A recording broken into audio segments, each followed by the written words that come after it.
The astute among you probably can already name this one. There's the dead giveaway.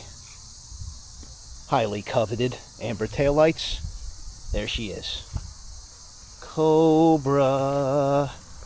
So he found this locally, and by locally I mean in the neighborhood of like 15 minutes away, which is quite good. And he got something of a steal on this car. I'm quite impressed by it because it's got, I think, well, let's check the clock. Key on the floors. The only anti-theft device you really need.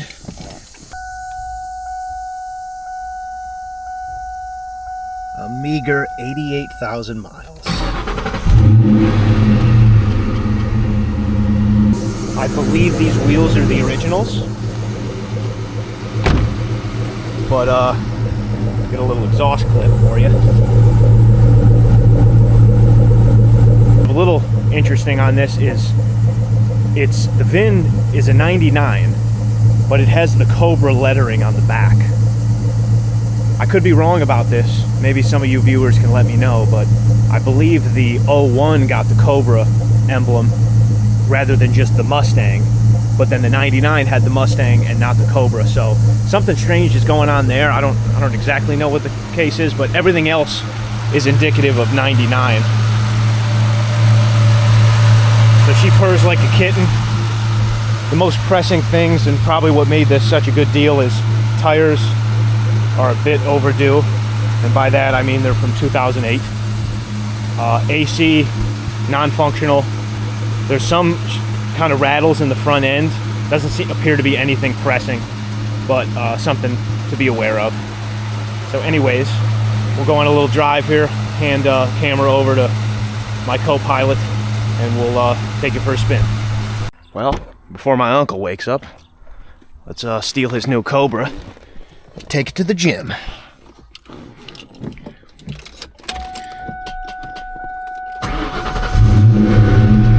I'm sure you guys can guess what step one is here.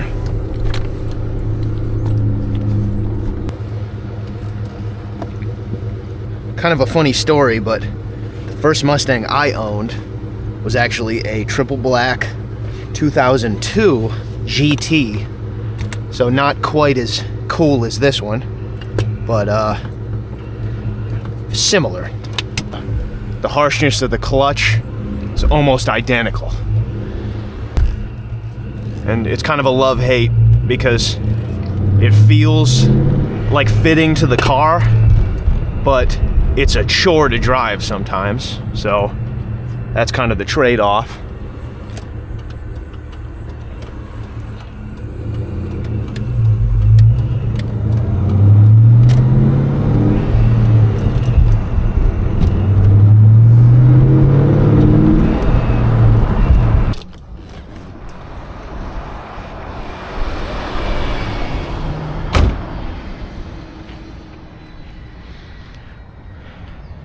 Just love the looks of this generation Mustang, man. Love this too. Never had a car with the ambers. Those are cool to see. Also, I gotta look more into it, but I think this is actually a factory kind of ducktail. I thought that was put on aftermarket, but I saw another picture of same year and it had the same ducktail, so leads me to believe that those are factory. I don't know how well it shows up, but minor swirling in the paint. It's no big deal to get that out. Potentially thinking about replacing these with like the 03, 04 style SVT rims. Aftermarket. Actually, we found a nice black pair of them with the wide 315s in the rear. That might be the ticket. All right, well, I learned my lesson the hard way, that this thing likes to be right in the way. So I don't have the means to remove it completely right now, so we're just gonna pluck it out of the way like that, hopefully get better video of the drive home. Probably should have put the top up while I was in the gym, because this baby is scorching. Oh look, we're already here.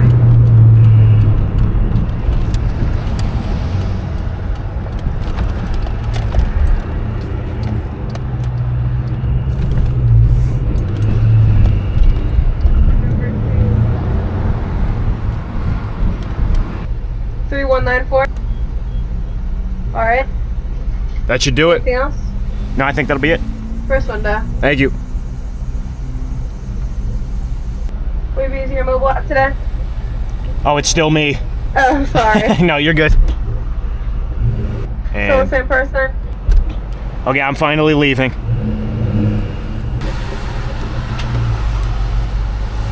Hi there. Thank you. Thanks so much.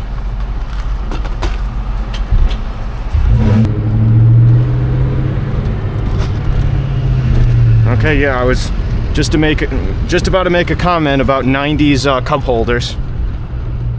And then I decided not to, because I'm like, you know what? This car's been driving great today. Can't help myself, though. Frick, you get in some vehicles from the 90s, and it's like, do they just assume everybody was drinking out of a little tiny 12 fluid ounce can? I mean, look at this. What in the blazes? How am I supposed to shift, man? I need a third hand here, really.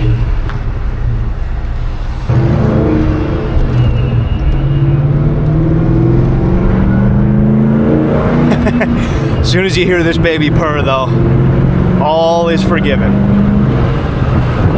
Woo!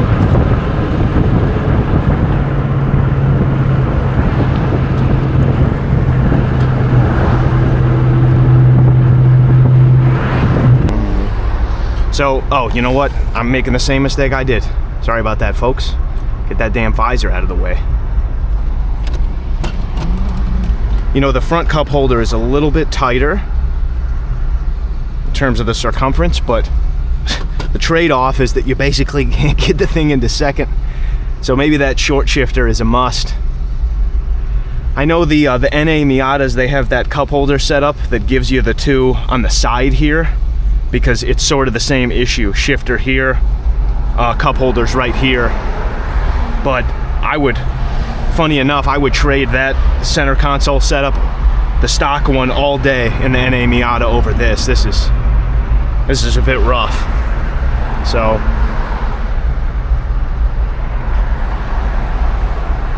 but yeah, one thing I do love about the convertibles is that you kind of get the residual wind noise and all that, and you're not all focused on, man, the interior of this thing's kind of rattly, so it sort of makes up for that. Also, it's nice to have extra airflow when I think that was a saline.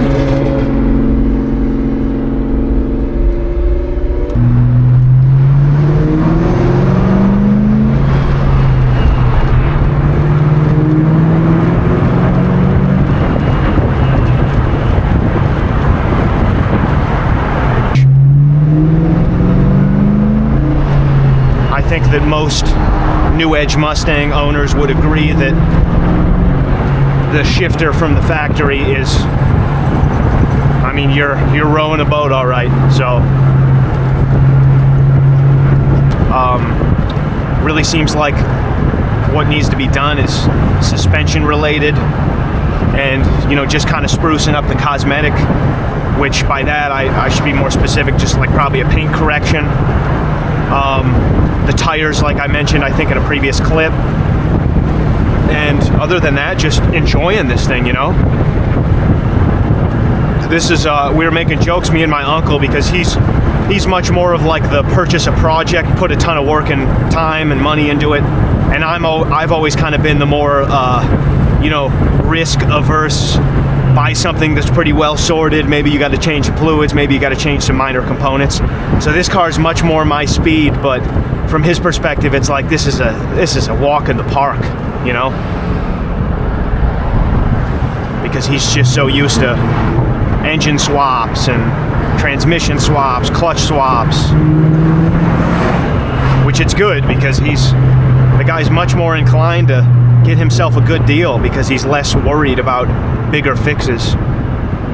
I've had a few projects, but nowhere near, you know, as monumental as some of his have been.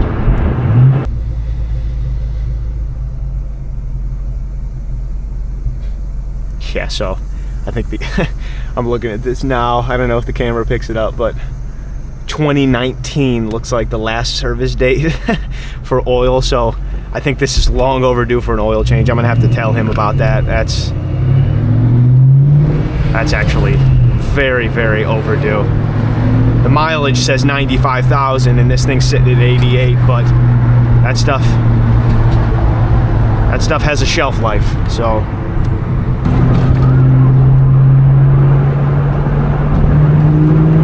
oh, we're already blowing lights, people. Not a good idea. Not a good idea.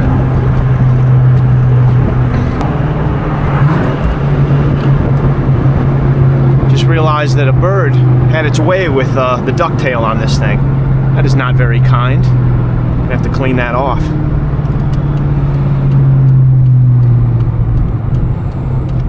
Pulling back up to the house.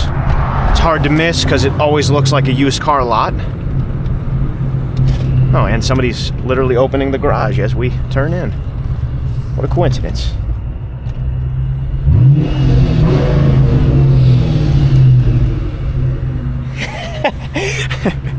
I should have figured he'd be giving me the shrug. So I may have stolen your vehicle briefly. Well. Oh man, she's pleasant. Yeah. That's nice to drive. Yeah. It's I don't know if you had the issue, but I'm finding myself going to downshift into third, and I keep grabbing fifth instead of they're just so close to one another. Yeah. Well, with that thing. Yeah. It's kind of ambiguous.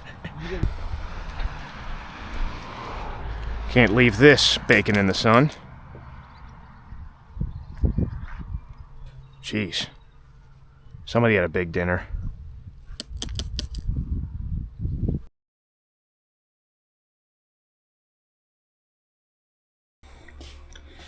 So I think Noah's looking to pay it forward, considering he got a pretty good deal on that FJ.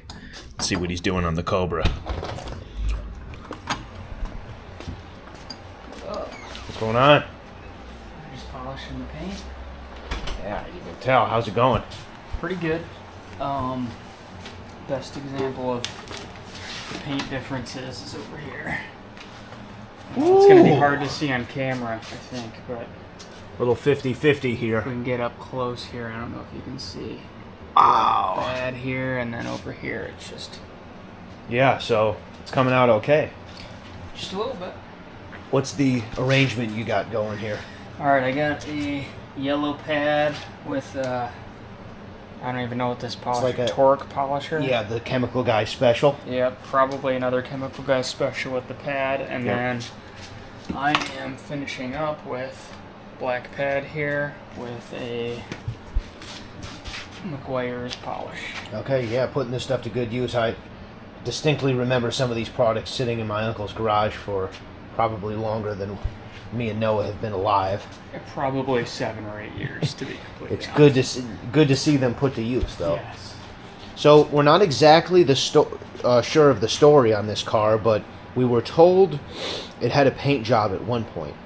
Fortunately, it seems like a pretty good paint job. I think my uncle's going to be quite pleased to see this. He doesn't even know Noah's working on it right now. I think he wanted to pay it forward a little bit since he just got it at FJ for a pretty good deal. Anyways, that's the update for now. Noah's putting the Amazon special products to work and getting pretty good results. So in these next couple of clips, it's going to show both Noah and I working on finishing up the paint correction on the Cobra. As you can see here, he's using a pretty standard crosshatch technique. The paint was pretty receptive to the machine polishing. Surprisingly, the Amazon more run-of-the-mill polisher that my uncle had, I think it's an Avid Power, I can link it in the description if anyone's interested, had way more power than the Torx polisher that Noah was using. So he was using slower passes and spent more time cutting than I did, but I seemed to be shining the paint quicker. So that was kind of surprising to both of us. Maybe the Torx polisher is just more restrictive and more user-friendly, so it polishes slower to ensure that anybody who's a beginner doesn't burn through the paint.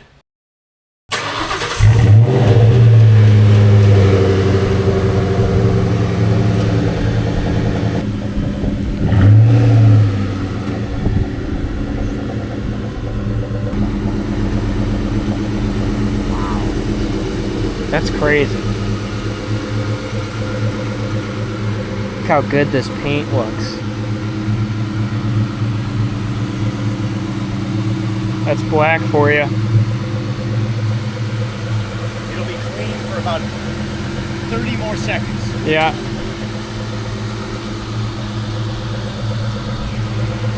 So yeah, you can get a good glimpse in the sun here. It is far, far better looking than it was when we first got it. Yeah, so here's a good sort of before take. It might be hard to pick up in the camera, but you know, a lot of water spotting, a lot of oxidation just from sitting in the sun. There's back to the panels that have been done. I mean, we got it a good 90%, I'd say. And what's awesome too is that we used very, very basic machines. I mean, exclusively Amazon stuff. It does. You can do a lot with very little on these things. And then what was the kind of general two-step process you did? Just a heavier cutting pad that's a little stiffer and a compound, and then we finish with a softer pad, which is black, and then a softer polish. Yep. So it was like McGuire's M105 compound, Yep, right? And then McGuire's polish and glaze or something Okay. like that. Yep. So it just goes to show that you can get phenomenal results with not so expensive stuff. You'd probably guess better than me, Noah, but I'd say you could probably get all the stuff we use for about $200. Less. If you just do one polisher and the two pads and it's less than 200. That's crazy. So additionally, we actually haven't even showed it to my uncle quite yet. So we're very excited to do that. He's not super savvy with the paint correction stuff and detailing. Everything else he's quite talented in, but he has not quite made his foray into the detailing aspect. So we figured before we peel out of here, we'd shine her up, and that we did, you ask me. Well, we managed to get him out of his lair. Let's see what he thinks about the big reveal. It's called work. Oh, okay, well, whatever. Yeah. Typical healthcare providers. Saving lives, baby. So, Oh, she's crisp. yeah, so there was something to reveal underneath. Yeah, no kidding. It's not bad, huh? No, not bad at all. I think it's a decent quality paint job, to tell you the It truth. doesn't look bad, you know. The guy mentioned Mako, and I almost threw up. Yeah. But, you know, it's like, I think what they started out was a pretty straight car. So it's like, you know, they did okay. Not that I'm recommending Mako by any stretch of the imagination. Yeah, it's kind of a gamble with those guys, Well, it it's a seems. little bit, I mean, you could pick apart any paint job, but I mean, there's some stuff here. But I'd say a lot of what's caught the eye pretty bad has kind of gone away. So. Well, and I was going to additionally mention that, like, the 02 Mustang I had, at least to my knowledge, it was the original paint, and I would say it's pretty similar in terms of quality to this. Yeah. In fact, this might even be better, probably because it's newer. But Well, she went from like a 12-footer to maybe an 8. yeah, she's a solid 8 now. Solid 8. Yeah. Not necessarily at a 10 on that scale, folks, but No, I mean, it cleaned up nicely. To be honest with you, for what we paid for this thing, it's like, it was worth it. There's just a lot of work has to be done for sure. But at the end of the day, I think, you know, I think it'd be worth it. yeah, I think so as well. Yeah. Yeah, no, I agree. Especially since the guy told me he had it tuned and it went from 305 factory horsepower to 400 now. Yeah, in case you folks didn't catch that from the previous portions of this video, she's a powerhouse. She's got the classic Bama chip tuner. I'm not even sure it went that, because he was saying it was Ford authorized tune, so I've never heard of a tune that adds 95 horsepower and nothing, based on nothing. Mm-hmm. But she still has the 4x4 stance. Well, it's my understanding if you get your car serviced at the dealership, there's a horsepower improvement. each time that you get something done on it. No, it's So accumulate, bonus package. right? Accumulation of 26 years on this thing. She's well over 400 horses. Yeah. If I drop a Pierce shield on her, she goes 500 horse easy. Yeah. No, not to be overly critical of people, but it's a little funny. Like they'll hear something like that, they get a tune or whatever, and this car's rated at I think 305 horsepower from the factory, and this guy got a tune on it, and he was convinced it made over 400 horsepower. Yeah. Which it does not. yeah, that's questionable calculus right there. Yeah, we have another one right over there, a Mach 1 03. Mm-hmm. Same motor, same setup, and it's substantially faster. Now that one has headers, has a couple of minor upgrades, but there's no equating the two. Yep. But this has the factory exhaust in it. It's more like your, let's say your business attire chick magnet versus the street aggressive chick magnet. Sure. Yeah. It's depending on the week, you know? Exactly. And how you feeling? And for any of you viewers that say this is just the way you justify your car addiction, this is just not the right channel for you. I'm sorry to break it to you. Yep. We're all about copium here That's right. and feeding the delusion, so only positive comments are allowed. There's way worse hobbies, friends. Way worse. That's all for now. A lot of short people on this side of the family. Yeah. See if reverse decides to behave. You almost kind of just have to force her. There's something that took some getting used to is popping it into second, because the RPMs don't pop down very quickly. Yeah, they do. They kind of, there's some rev hang almost.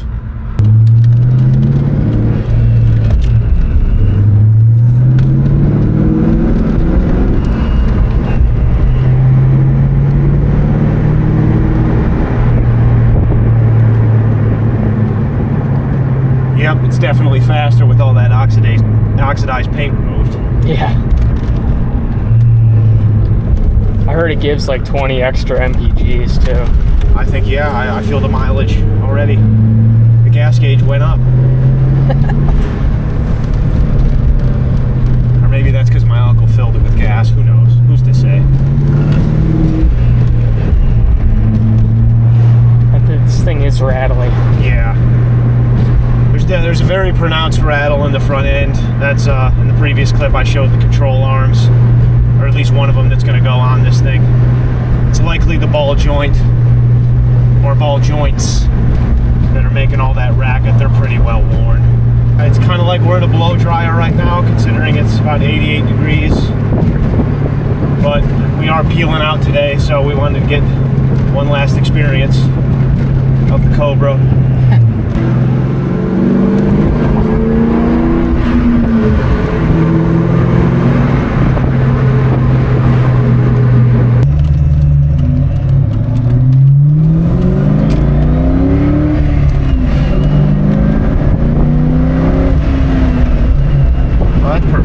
Questionable truck. Jesus. It's so violent. It probably comes up through the camera, but from my perspective, I see no. I just I gotta work on my shifting apparently. Well, got her in the back of the appropriate no ding squad spot. We're gonna hit our favorite local joint here in southern Ohio, Roosters, one more time. Have we been here 3 times in the last 3 days? Maybe. But I'd almost say it's not enough. this guy's speaking my language.